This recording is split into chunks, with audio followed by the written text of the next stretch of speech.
Harry Potter et les méthodes de la rationalité, chapitre 88. Pression temporelle, partie 1.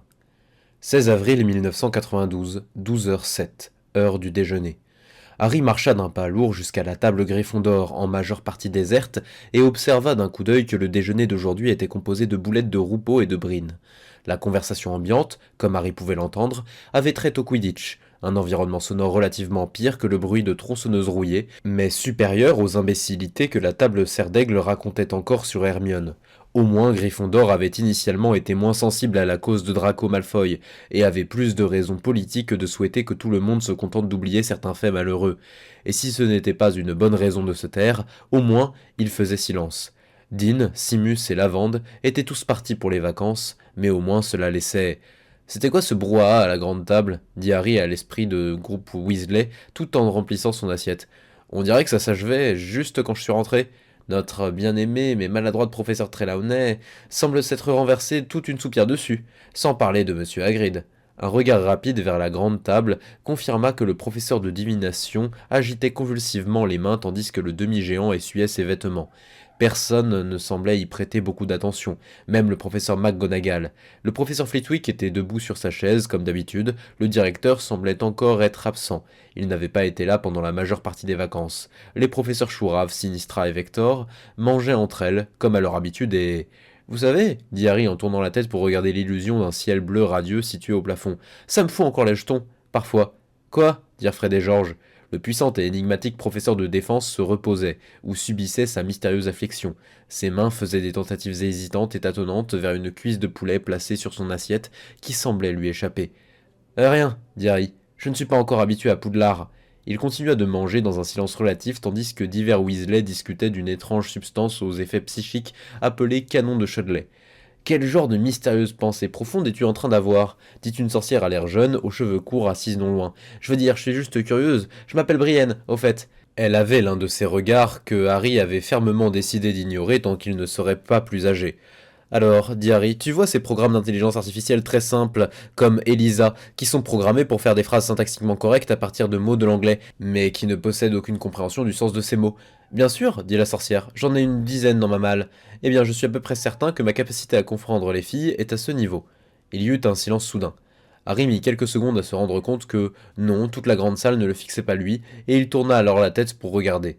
La silhouette qui venait d'entrer dans la pièce en chancelant semblait être Monsieur Rusard, le surveillant des couloirs de Poudlard, qui, accompagné de son chat prédateur, Mademoiselle Teigne, représentait une rencontre aléatoire de bas niveau que Harry, muni de sa relique de la mort, un objet de rang épique, avait bien souvent évité sans le moindre effort. Harry avait un jour suggéré aux jumeaux Weasley de faire une blague à cette cible qui le méritait bien, ce sur quoi Fred ou George avaient tranquillement fait remarquer que l'on n'avait jamais vu Monsieur Rusard faire usage d'une baguette, ce qui était étrange vraiment, étant donné le nombre de sortilèges qui seraient utiles à ce poste, et que cela poussait à se demander pourquoi Dumbledore avait donné ce poste à cet homme, et Harry s'était tu. Pour l'instant, les vêtements marrons de Monsieur Rusard étaient en désordre et trempés de sueur, ses épaules tanguaient visiblement au rythme de sa respiration, et son chat omniprésent manquait à l'appel.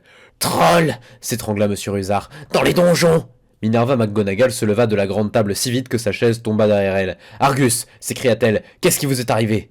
Argus Rusard s'avança en chancelant, les immenses portes dans son dos. Le haut de son corps était parsemé de traits et de petits points cramoisis, comme si quelqu'un l'avait éclaboussé de tabasco. « Troll gris, 2 fois ma taille, il... » Argus Rusard se couvrit le visage de ses mains. « Il a mangé Mademoiselle Teigne, mangé toute crue d'une bouchée !»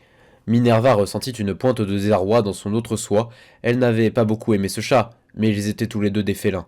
Un grondement se leva dans la grande salle. Severus se leva de la grande table en se débrouillant pour, sembla-t-il, ne pas attirer l'attention, et il sortit à grands pas sans prononcer un mot. Bien sûr, songea Minerva. Le couloir du 3e étage, ça pourrait être une distraction. Elle relégua mentalement toutes ses préoccupations au bon soin de Severus, sortit sa baguette, la leva bien haut, et laissa échapper 5 jets de feu violet. Il y eut un silence stupéfait, exception faite des sanglots hachés d'Argus. « Il semble qu'une créature dangereuse est en liberté dans Poudlard, dit-elle au professeur assis à la grande table. Je vais vous demander à tous d'aider à la chercher dans les couloirs. Elle se tourna vers les élèves, stupéfaits et attentifs, et leva la voix. Préfet, menez vos maisons au dortoir immédiatement. Percy Weasley bondit de la table Gryffondor. Suivez-moi, dit-il d'une voix aiguë. Restez ensemble les premières années. Non, pas vous. Mais les autres préfets élevaient déjà la voix et un babillage renouvelé prenait vie.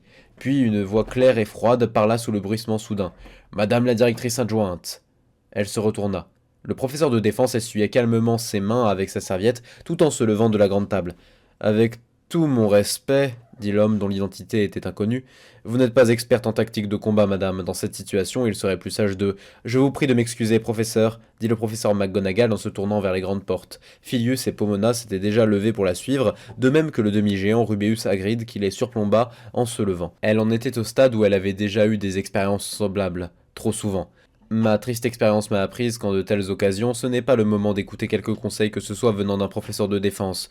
Je pense d'ailleurs qu'il serait sage que nous cherchions le troll ensemble afin qu'aucun soupçon ne puisse être porté sur vous dans l'éventualité où de fâcheux événements se produiraient pendant ce temps.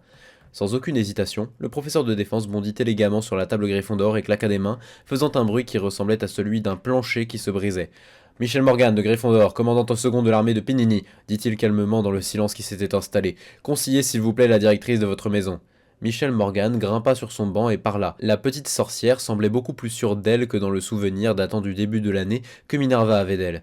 Des élèves marchant dans les couloirs seraient éparpillés et impossibles à défendre. Tous les élèves doivent rester dans la grande salle et former un groupe au centre de la pièce, pas entourés par des tables. Un troll sauterait juste par-dessus. Avec le périmètre défendu par les étudiants en 7e année, uniquement parmi ceux venus des armées, peu importe leur talent de duelliste, afin qu'ils ne traversent pas leurs lignes de mire respectives. Michel hésita. Je suis désolé, monsieur Hagrid, mais ça ne serait pas sûr pour vous. Vous devriez rester derrière avec les élèves, et le professeur Trelawney ne devrait pas faire face à un troll seul non plus.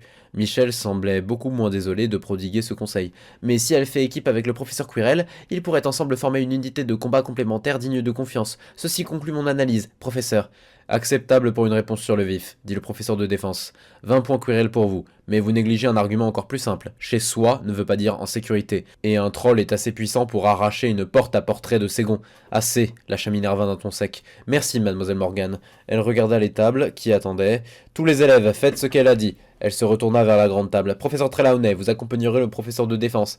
Ah, dit Sibylle d'une voix faible et hésitante. Sous son maquillage excessif et son fatras de châle, la femme semblait plutôt pâle. J'ai peur de ne pas me sentir assez bien aujourd'hui. En fait, je me sens plutôt mal. Vous n'aurez pas à vous battre contre le troll, dit Minerva d'un ton dur, sa patience à l'épreuve, comme à chacune de ses interactions avec cette femme. Restez juste avec le professeur de défense et ne le laissez pas un instant hors de votre champ de vision. Vous devrez ensuite pouvoir témoigner que vous étiez avec lui en permanence. Elle se tourna vers Rubeus. Rubeus, je te laisse, tu es le responsable ici. Protège-les. L'immense homme se redressa en entendant ceci, perdit son air abattu et hocha fièrement la tête. Puis Minerva regarda les élèves et éleva la voix. Il va évidemment sans dire que toute personne quittant la grande salle pour quelque raison que ce soit sera exclue. Aucune excuse ne sera acceptée. Me suis-je fait comprendre? Les jumeaux Weasley, qu'elle avait regardés dans les yeux, opinèrent respectueusement du chef. Elle se retourna sans dire un mot et marcha vers les grandes portes, les autres professeurs derrière elle. Loin, sur un mur, à l'autre bout de la pièce, inaperçue, une horloge indiquait 12h14. Et il ne s'en rendait toujours pas compte. Tic! Alors que Harry regardait les yeux étroits, les professeurs qui s'éloignaient en se demandant ce qui se passait vraiment, ce que cela signifiait alors que les élèves s'assemblaient en une masse plus facile à défendre, que des baguettes s'agitaient pour faire léviter les tables hors du passage, il ne s'en rendait toujours pas compte. Tic! Les professeurs ne devraient-ils pas tous être mis en équipe de deux? Dit un élève de Gryffondor dont Harry ignorait le nom. Enfin, ça serait plus lent, mais ça serait plus sûr, je pense. Tic! Quelqu'un lui répondit en élevant la voix, mais Harry n'en comprit pas grand-chose. L'idée était que les trolls des montagnes étaient très résistants à la magie, qu'ils étaient incroyablement forts, qu'ils pouvaient se régénérer, mais qu'ils étaient quand même bruyants, et donc en l'entendant approcher, un professeur de Poudlard n'aurait même pas de difficulté à l'enrober dans le truc machin incassable de Vadim. Tic! Et Harry ne s'en rendait toujours pas compte. Tic! Les bruits de la foule s'étaient assourdis. Les gens se parlaient à voix basse en jetant des regards alentour, à l'écoute du bruit d'une porte qui se fracasse et d'un rugissement de colère. Tic! Certains élèves spéculaient par murmure en s'interrogeant sur ce que le professeur de défense pouvait bien essayer d'accomplir en introduisant un troll, sur l'éventualité de sa colère après que le professeur McGonagall ait compris que c'était une distraction, et sur la nature de ce dont il essayait de distraire tout le monde. Tic! Et la pensée ne s'était toujours pas formée en lui. Pas avant que, suite à ce que les élèves aient formé une masse d'environ 100 corps entourés par des patrouilles d'élèves de 7e année à l'air fièrement sinistre, leurs baguettes pointées vers l'extérieur, quelqu'un suggère que l'on recense les gens présents, et quelqu'un répondit avec sarcasme que ça aurait pu avoir un sens de le faire un autre jour, mais que pour l'instant presque tout le monde était parti pour les vacances de printemps, et que personne ne savait vraiment combien d'élèves étaient censés se trouver dans la pièce, et encore moins s'il en manquait. Tic. C'est alors que Harry se demanda où était Hermione. Tic. Il regarda là où les cerfs d'aigle s'étaient assemblés et ne vit pas Hermione. Mais enfin, tout le monde était suffisamment serré l'un contre l'autre. On ne se serait pas attendu à repérer les plus petits à travers cette foule parmi les élèves plus âgés. Tic. Harry regarda alors vers les Poufsouffles pour voir s'il pouvait repérer Neville, et bien que ce dernier soit debout derrière un élève beaucoup plus grand, le centre de traitement visuel de Harry parvint à le voir presque immédiatement. Hermione n'était pas non plus avec les Poufsouffles, pas qu'il puisse voir, et elle ne serait certainement pas avec les Serpentards. Tic. Harry joua des épaules à travers la foule serrée, passant à côté ou autour des élèves plus âgés, et en une occasion passant entre deux jambes, jusqu'à ce qu'il se tienne au milieu des serres d'aigle et puisse s'assurer que non, il n'y avait pas de Hermione par ici. Tic. Hermione Granger dit Harry avec force. Es-tu là? Personne ne répondit. Tic. Quelque part au fond de son esprit, un sentiment d'horreur s'élevait, tandis que d'autres parties de lui essayaient de décider exactement à quel point il devait paniquer. Les premiers cours de défense de l'année étaient assez flous dans son esprit, mais il avait un lointain souvenir de trolls capables de traquer leur proie quand elle était seule et sans défense. Tic. Un autre cheminement de pensée chercha frénétiquement parmi des possibilités partiellement formées. Que pouvait-il faire exactement? Il n'était pas encore 15 heures, il ne pouvait donc pas encore utiliser son retourneur de temps. Même s'il parvenait à sortir de la pièce, il devait y avoir un moyen de mettre sa cape sans être remarqué, une distraction qu'il pouvait utiliser. Il n'avait aucune idée d'où se trouvait Hermione, et Poudlard était immense. Tic. Une autre partie de son esprit tentait de modéliser les possibilités. Selon un autre élève, les trolls n'étaient pas des prédateurs silencieux, ils étaient bruyants. Hermione ne saura pas qu'il s'agit d'un troll, alors elle ira enquêter sur le bruit, après tout, c'est une héroïne. Mais la bourse de Hermione était maintenant munie d'une cape d'invisibilité et d'un balai volant. Harry avait insisté sur ce point pour elle et pour Neville, et le professeur McGonagall lui avait dit que cela avait été fait. Cela devait suffire à permettre à Hermione de s'enfuir, même si elle était mauvaise en balai volant. Tout ce qu'elle avait à faire était d'atteindre l'un des toits, le jour était limpide et le soleil était censé être néfaste pour les trolls. Harry se souvenait de cette partie du cours et Hermione s'en souviendrait donc parfaitement. Mais bien sûr, même si Hermione souhaitait à nouveau prouver sa valeur, elle ne pouvait pas être assez stupide pour attaquer un troll des montagnes. Tic, elle ne ferait pas ça. Tic, ça ne lui ressemblait juste pas. Puis l'idée vint à Harry que quelqu'un avait déjà essayé de faire accuser Hermione Granger de meurtre en utilisant des sortilèges de faux souvenirs, à l'intérieur de Poudlard, sans déclencher d'alarme, en s'arrangeant pour que Draco meure si lentement que le système de sécurité ne se déclenche qu'au moins 6 heures plus tard, quand personne ne pourrait utiliser un retourneur de temps pour voir ce qui s'était passé, et que quiconque était assez intelligent pour faire passer un troll à travers l'antique système de sécurité de Poudlard sans que le directeur ne vienne inspecter l'étrange créature, pourrait aussi être assez intelligent pour prendre l'évidente disposition de rendre les objets magiques de Hermione inutilisables. Tic. Il y avait une autre partie de lui qui sentait quelque chose ressemblant à de la panique lentement monter, à mesure que sa perspective sur la situation changeait, comme un cube de Necker que l'on aurait fait tourner. Bon sang. Mais qu'est-ce qui lui était passé par la tête? Laisser Hermione et Neville dans Poudlard à cause de quelques babioles stupides qu'on leur avait données, ça n'allait arrêter personne décidé à les tuer. Tic. Une autre partie de son esprit résista. Cette possibilité n'était pas certaine, elle était complexe et sa probabilité pouvait facilement être inférieure à 50%. Il était facile de s'imaginer paniquer complètement devant tout le monde et voir ensuite Hermione revenir des toilettes juste devant la grande salle. Ou, si le troll s'avérait ne jamais l'avoir approché, comme dans l'histoire du garçon qui criait au loup, personne ne le croirait la prochaine fois, quand elle serait vraiment dans de sales draps. Ça pourrait dépenser tout le capital réputation dont il aurait besoin pour quelqu'un d'autre, plus tard. Tic. Harry reconnut cette instance du schéma peur d'être gêné qui empêchait la plupart des gens de jamais faire quoi que ce soit lorsqu'ils n'étaient pas parfaitement sûrs d'eux, et l'écrasa avec force. Même alors, il était étrange de constater quelle force de volonté il lui fallait rassembler pour se décider à crier devant tout le monde. S'il n'avait juste pas vu Hermione dans la foule, ça allait être gênant. Tic. Harry prit une profonde inspiration et s'écria aussi fort qu'il le pouvait. « Hermione Granger, est-ce que tu es là ?» Les élèves se tournèrent tous vers lui, puis certains regardèrent autour d'eux. Le bruit de la pièce diminua lorsque certaines conversations s'interrompirent. « Est-ce que quelqu'un a vu Hermione Granger depuis environ 10h30 ce matin? Quelqu'un a-t-il la moindre idée de l'endroit où elle pourrait se trouver ?» Le babillage diminua encore plus. Personne n'éleva la voix pour crier quelque chose à son intention, et en particulier, pas « Ne t'inquiète pas Harry, je suis là ». « Oh Merlin !» dit quelqu'un de proche, et le babillage reprit sur un nouveau ton agité. Harry regarda ses mains, il fit abstraction des braillements et essaya de penser. Tic, tic, tic. Susan Bones et un garçon roux muni d'une baguette qui semblait avoir pris des coups jouèrent en même temps des épaules à travers la foule pour se diriger vers Harry. « Il faut qu'on trouve un moyen de le dire au professeur, on doit la trouver. »« La trouver ?» lâcha Susan en se réorientant vers l'autre garçon. « Et comment ferons-nous ça, Captain Weasley ?»« On doit partir et la chercher !» lâcha Ron Weasley en réponse. « T'es dingue! Il y a déjà des professeurs qui patrouillent dans les couloirs, qu'est-ce qui te fait penser que tu as une meilleure chance que de croiser le général Granger? Sauf que nous on se fera manger par le troll, et ensuite exclure !» C'était étrange comme parfois entendre de mauvaises idées rendait les bonnes idées évidentes par effet de contraste. « Attention tout le monde, écoutez-moi !» Les gens se tournèrent pour le regarder. « Silence tout le monde, taisez-vous !» La gorge de Harry lui fit mal après cette phrase, mais il avait obtenu l'attention de tous. « J'ai un balai volant. dit-il aussi fort que possible avec sa gorge encore douloureuse. Lorsqu'il avait demandé un balai capable de transporter 3 personnes, c'était parce qu'il s'était souvenu d'Azkaban et du balai sur lequel 2 avaient pu s'asseoir. Il est pour 3 personnes. J'ai besoin qu'un 7e année, enrôlé dans une des armées, vienne avec moi. On va traverser les couloirs en volant le plus vite possible pour trouver Hermione Granger, la ramasser et revenir rapidement. Qui est avec moi ? La grande salle fut alors plongée dans un silence total. Les élèves se regardaient, mal à l'aise. Les plus jeunes regardaient les plus âgés dans l'expectative, qui eux-mêmes se tournaient vers ceux qui protégeaient le périmètre. La plupart de ceux-ci regardaient droit devant eux, leurs baguettes levées, juste au cas où le troll choisirait ce moment pour traverser le mur. Nul ne bougea, nul ne parla. Harry Potter éleva de nouveau la voix. On ne se battra pas contre le troll, si on le voit on se contentera de fuir, et il ne pourra jamais rester à notre vitesse si on est sur un balai volant. Je prends la responsabilité d'arranger les choses avec l'administration, s'il vous plaît. Les gens continuèrent de regarder quelqu'un d'autre. Harry regarda la foule silencieuse, la dizaine de 7e année qui regardait les murs d'un air sévère, et sentit le froid s'emparer de lui. Quelque part au fond de son esprit, le professeur Quirrell riait avec mépris et se moquait de l'idée que des idiots ordinaires feraient jamais quoi que ce soit d'utile de leur propre chef, sans une baguette pointée vers leur crâne. Tic. Le remède standard à l'effet du témoin était de se concentrer sur un individu en particulier. Très bien, dit Harry en essayant de maintenir la voix autoritaire du survivant qui ne doutait pas qu'on lui obéisse. Mademoiselle Morgan, venez avec moi, maintenant. Nous n'avons pas de temps à perdre. La sorcière dont il avait prononcé le nom détacha son regard de l'extérieur du périmètre et se tourna vers lui, son visage un instant horrifié avant de se refermer. La directrice en chef nous a tous ordonné de rester ici, monsieur Potter. Harry dut faire un effort pour desserrer son poing. Le professeur Quirrell n'a pas dit ça, et vous non plus. Le professeur McGonagall n'est pas tacticienne, elle n'a pas pensé à vérifier si des élèves manquaient à l'appel, et elle pensait que c'était une bonne idée de commencer à faire déambuler les élèves à travers les couloirs. Mais le professeur McGonagall comprend une fois que ces erreurs ont été portées à son attention. Tu as vu comment elle vous a écouté, toi et le professeur Quirrell, et je suis certain qu'elle ne voudrait pas que nous ignorions juste le fait que Hermione Granger est là, dehors, seule.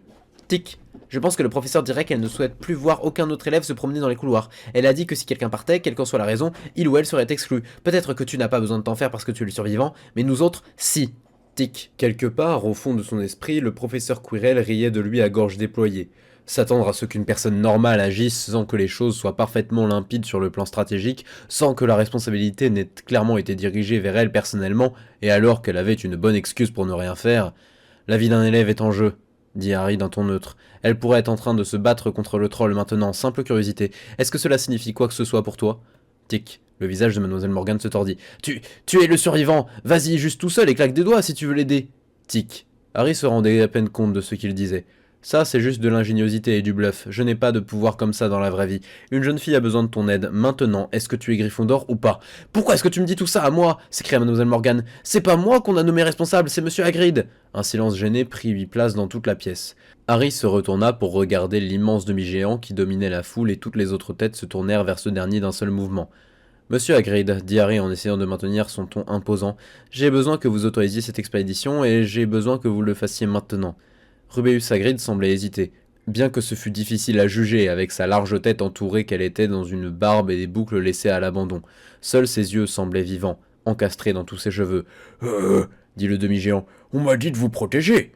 Génial. Maintenant pourriez-vous aussi protéger Hermione Granger, vous savez, l'élève accusée à tort d'un crime qu'elle n'avait pas commis et qui a besoin que quelqu'un l'aide. Le demi-géant tressaillit en entendant ces mots.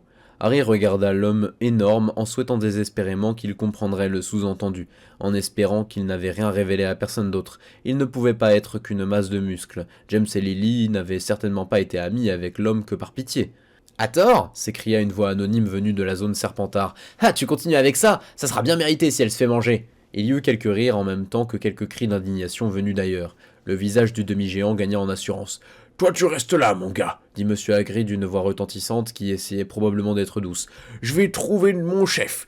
Le truc, c'est que les trolls peuvent être un brin roublard. Faut les choper par un talon et les secouer juste ce qu'il faut, ou ils te couperont en étant deux. Pouvez-vous monter sur un balai volant, Monsieur Hagrid ? Rubeus Hagrid fronça les sourcils. « Non ? Alors vous ne pouvez pas chercher assez vite. 6e année, j'appelle tous les 6e années. Est-ce qu'il y a ici des 6e années qui ne sont pas des lâches doublés de bons à rien ? Silence. 5e année, Monsieur Hagrid, dites-leur qu'ils ont le droit de venir avec moi pour me protéger. J'essaie d'être raisonnable, bon sang. Le demi-géant se tordit les mains et son visage exprimait une hésitation atroce. Quelque chose craqua en Harry, et il commença à marcher directement vers les portes de la grande salle en repoussant tous ceux qui ne s'écartaient pas comme s'ils avaient été des statues de pâte. Il ne courut pas, parce que courir revenait à inviter à se faire arrêter. Quelque part, dans son esprit, il traversait une pièce vide emplie de marionnettes mécaniques dont les bruits dénués de sens, nés de l'agitation de leurs lèvres, l'avaient distrait. Une immense silhouette se plaça sur son chemin. Harry leva les yeux. « Je peux point te laisser faire ça, Harry Potter, surtout pas toi. Il y a des choses étranges qui rôdent dans ce château, et quelqu'un pourrait en vouloir à Mademoiselle Granger, ou il pourrait en vouloir à toi. » La voix de Rubeus Hagrid était emplie de regrets mais ferme, et ses mains immenses reposaient contre ses flancs, telles des plaques de chariots élévateurs. « Je peux point te laisser sortir, Harry Potter. » Stupéfixe. Le tir rouge s'écrasa sur la tempe de Hagrid et fit tressaillir l'immense homme. Il tourna la tête à une vitesse qui aurait dû être interdite à des objets de cette taille et mugit. « Qu'est-ce que tu penses que tu fais ?» à l'intention de la jeune silhouette de Susan Bones. « Pardon !» cria-t-elle. « Incendium glisseo !» Les immenses mains de l'homme s'abattaient maintenant sur le feu dans sa barbe et ne purent tout à fait le retenir dans sa chute. Mais ça n'avait plus d'importance car Harry l'avait dépassé et... Neville Londubat se dressa devant lui, l'air désespéré mais déterminé, la baguette du Poufsouffle déjà dans sa main.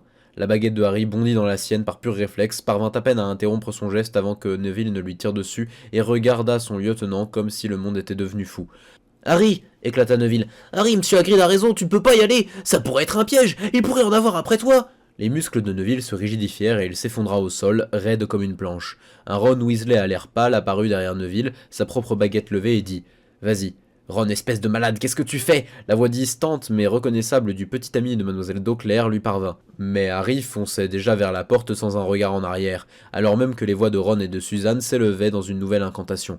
Il y eut un immense mugissement indigné et des voix inconnues commencèrent à hurler. Puis Harry passa les portes et il plongea la main dans sa bourse, sa voix dit « balai volant » et derrière lui les grandes portes commencèrent à se refermer. Il continua de courir dans l'entrée pendant que le long balai pour 3 et ses étriers commençaient à émerger de la bourse et qu'il répétait mentalement un certain nombre de gros mots en se disant « Voilà ce qui se passe quand tu essaies d'être raisonnable », avec la partie de son esprit qui n'essayait pas de trouver un plan de recherche qui recouvre les endroits où Hermione pourrait se trouver. La bibliothèque était au 3e étage et pratiquement à l'autre bout du château. Harry avait presque atteint le grand escalier de marbre lorsque le balai arriva dans sa main et debout, et il fut dans les airs et accéléra vers le premier étage. « Arg !» cria-t-il, et il parvint à peine à faire pivoter son balai pour ne pas empaler l'une des silhouettes humaines qui rôdaient en haut des escaliers. Il eut un instant de peur lorsqu'il essaya de ne pas tomber du balai et de réaliser les acrobaties qui le maintiendraient dans les étriers malgré la proximité du sol et l'absence quasi totale de place pour manœuvrer quand alors... Fred? George? On n'arrivait pas à la trouver, laissa échapper l'un des jumeaux Weasley en agitant les mains de désarroi. On s'est faufilé à l'extérieur parce qu'on pensait pouvoir trouver Mademoiselle Granger. Il doit y avoir un moyen de trouver n'importe qui dans le château de Poudlard, on en est sûr tous les deux, mais on ne peut pas trouver ce que c'est. Harry les regarda tous deux, renversé sous son balai, là où sa manœuvre désespérée l'avait emmené, et par pur réflexe sa bouche dit « Eh bien, pourquoi étiez-vous si certain de pouvoir la trouver ?»« On ne sait pas, s'écria l'autre jumeau Weasley. Avez-vous déjà été capable de retrouver des gens dans Poudlard ? Oui, on... » Et les jumeaux Weasley se turent soudain, et ils regardèrent dans le vide, leurs deux visages roux devenus inexpressifs. Il y eut un bruit de tonnerre, et les deux immenses portes furent ouvertes par quelqu'un de très, très fort. Harry se retourna pour montrer les deux paires d'étriers sur le balai aux jumeaux Weasley, mais ne dit rien. Il n'avait aucune raison de révéler leur position tant qu'on ne les y forçait pas. Le temps semblait avancer trop lentement alors que les jumeaux Weasley s'installaient tant bien que mal sur les étriers, et le cœur de Harry battait fort malgré son calcul mental qui lui disait qu'en courant, Monsieur Hagrid n'arriverait même pas au pied de l'escalier à temps. Puis ils accélérèrent vite vers le couloir le plus proche. La pierre sous eux devint floue, les murs semblèrent émettre un sifflement, c'était juste le vent dans leurs oreilles, sur leur passage. Harry se souvint qu'il conduisait un balai plus long destiné à 3 personnes juste à temps pour pouvoir ralentir avant le prochain virage. Et à présent, tous les sièges étaient occupés. Mais s'il trouvait vraiment Hermione, alors Harry pourrait mettre la cape d'invisibilité. Cela devrait pouvoir le cacher du troll et libérer un siège pour Hermione. Harry se baissa très vite avant qu'un porche voûté ne lui arrache la tête. « On a trouvé Jessie !» lâchèrent les jumeaux Weasley, assis derrière Harry. « On en est sûr, la fois où on devait lui dire que Rusard le pourchassait. »« Comment ?» dit Harry, la majeure partie de son cerveau consacrée à éviter sa mort dans un horrible accident aérien. Il aurait dû ralentir par mesure de précaution, mais une tension montait à l'intérieur de lui, une sensation d'effroi sans source. Il ne pouvait pas ralentir. Quelque chose d'horrible se produirait s'il ralentissait. « On !» dirent les jumeaux Weasley assis un peu plus bas. « On n'arrive pas à s'en souvenir !» Un autre virage sec à environ 0,3% de la vitesse de la lumière selon les estimations de Harry, et ils traversèrent un corridor courbé et tortueux que Harry empruntait toujours pour aller de la grande salle à la bibliothèque, sauf que ça n'était pas le chemin le plus court quand on était sur un balai volant. Il aurait plutôt dû prendre le long couloir ouest qui était droit. La partie de son cerveau qui ne virait pas de bord revint à la réalité. « Quelqu'un a altéré vos esprits !» cria Harry tout en ondulant à travers le couloir si vite que les Weasley à l'arrière frappaient parfois légèrement le mur, car la longueur du balai n'était pas adaptée aux compétences aériennes de Harry. « Quoi ?» crièrent Fred et George. « Celui qui a eu Hermione a aussi trafiqué vos esprits. Ça pourrait être un sortilège d'oubliette ou de faux souvenirs mal implantés, mais pour le moment Harry ne pouvait pas réfléchir. Le balai tourna et monta à la verticale à côté d'un escalier en colimaçon, et ils s'aplatirent tous les trois contre le balai afin de pouvoir traverser l'ouverture dans le plafond qui donnait sur le 3e étage. Puis ils furent face à la bibliothèque. Et le balai ralentit puis s'arrêta avec un couinement en dépit de l'absence totale de matière contre lequel son freinage aurait pu faire frottement. Harry jeta aux jumeaux Weasley un rapide regard qui leur disait de rester là, tout en faisant l'escalade nécessaire pour descendre du balai, puis il ouvrit grand les portes de la bibliothèque en contrôlant sa respiration et passa sa tête à l'intérieur. Et Hermione Granger n'était pas là. Madame Pince, qui mangeait un sandwich à son bureau, leva les yeux d'un air furieux. « Bibliothèque fermée ! Avez-vous vu Hermione Granger ?» dit Harry. « J'ai dit que la bibliothèque était fermée, petit, c'est l'heure du déjeuner. C'est extrêmement important. Avez-vous vu Hermione Granger ou avez-vous la moindre idée de là où elle pourrait être ? Non, dehors maintenant. Avez-vous un moyen de contacter rapidement le professeur McGonagall en cas d'urgence ? Hein ?» dit la bibliothécaire alarmée. Elle se leva de son bureau. « Qu'est-ce qui... Oui ou non, répondez immédiatement s'il vous plaît. »« Ah, il y a le feu de cheminette. Elle n'est pas dans son bureau, » dit Harry. « Avez-vous un autre moyen d'entrer en contact avec elle, oui ou non ? » « Jeune homme, j'insiste pour que vous... » Le cerveau de Harry apposa l'étiquette « Voilà que je reparle à des PNJ à cette discussion » et il pivota sur ses talons et fonça vers le balai volant. « Arrêtez !» cria Madame Pince, surgissant trop tard des portes. Harry et les jumeaux Weasley avaient déjà pris la poudre d'escampette loin des yeux de la bibliothécaire. La pression dans l'esprit de Harry montait toujours, comme une main qui aurait physiquement comprimé sa poitrine. Il devait trouver Hermione. Il n'avait pas d'autre idée quant à son emplacement possible, à moins qu'elle ne soit dans les couloirs des sorcières de la tour de Cernaigle, auquel cas il ne pourrait pas rentrer. Parcourir l'intégralité de Poudlard avoisinait l'impossibilité mathématique. Il n'y avait probablement pas de plan de vol continu qui entrait dans toutes les pièces au moins une fois. Pourquoi n'avait-il pas pensé à exiger que Hermione et Neville et lui reçoivent ces pratiques petits miroirs que les aurores utilisaient pour communiquer ? Le fait qu'il se comportait de façon stupide frappa Harry comme un coup à l'estomac. Il n'avait pas besoin de miroir pour envoyer un message. Il n'en avait pas eu besoin depuis janvier. Il ralentit le balai et l'arrêta en plein vol au milieu du couloir, sa baguette déjà dans sa main, sa volonté de protéger Hermione montant au fait de son esprit comme un soleil de feu argenté, puis coulant le long de son bras lorsqu'il s'écria « Expecto Patronum !» Et l'humanoïde d'un blanc étincelant apparut comme une nova. Et les voix des jumeaux Weasley poussèrent un cri de surprise. « Dis à Hermione Granger qu'il y a un troll en liberté à Poudlard. Il pourrait la pourchasser. Elle doit se mettre au soleil. Maintenant !» La silhouette d'argent se retourna comme pour partir puis disparut. « Par les caleçons de Merlin !» souffla Fred ou George. La silhouette argentée réapparut d'un coup et dit de l'étrange version externe de la voix de Harry. Hermione Granger dit. La voix de l'éclatante silhouette devint aiguë. « Ah !» Le temps sembla se briser, comme si tout se déplaçait très vite et ralentissait en même temps. Une pulsion désespérée de faire accélérer le balai, de voler à vitesse maximale. « Si tu sais où elle est !» cria Harry à la silhouette humanoïde faite de lumière, en la regardant comme on aurait regardé le soleil. « Alors amène-moi à elle !» L'éclat d'argent se déplaça et Harry accéléra à sa suite. Les jumeaux Weasley émirent des couinements aigus derrière lui lorsqu'il fonça à travers les airs comme un boulet de canon, allant à une vitesse folle, sans penser au mur qui sifflait sur son passage ni à sa vitesse, suivant juste la lumière d'argent à travers les couloirs, volant au-dessus d'escaliers, fusant entre des portes que Fred ou George ouvraient à coups d'incantations désespérées. Et tout ça prenait encore trop longtemps. Quelque chose de profondément enfoui en Harry avait le sentiment qu'il s'enfonçait dans de la mélasse, alors même que les fenêtres et les portraits défilaient. Le balai décrit un ultime virage qui emboutit l'un des jumeaux Weasley contre un mur pas tout à fait avec la force d'un cognard. Puis ils suivirent l'étincelant Patronus jusqu'à un espace ouvert dans le plafonnage, ils foncèrent vers le haut, passèrent un étage, puis un autre, en moins d'une respiration. Son Patronus ralentit, s'arrêta. Harry réagit en freinant avec force, juste alors qu'ils atteignaient un espace grand ouvert qui s'étendait jusqu'à échapper au plafonnage et se transformait en une terrasse découverte, un plan de dalles de marbre exposé à l'air et au ciel.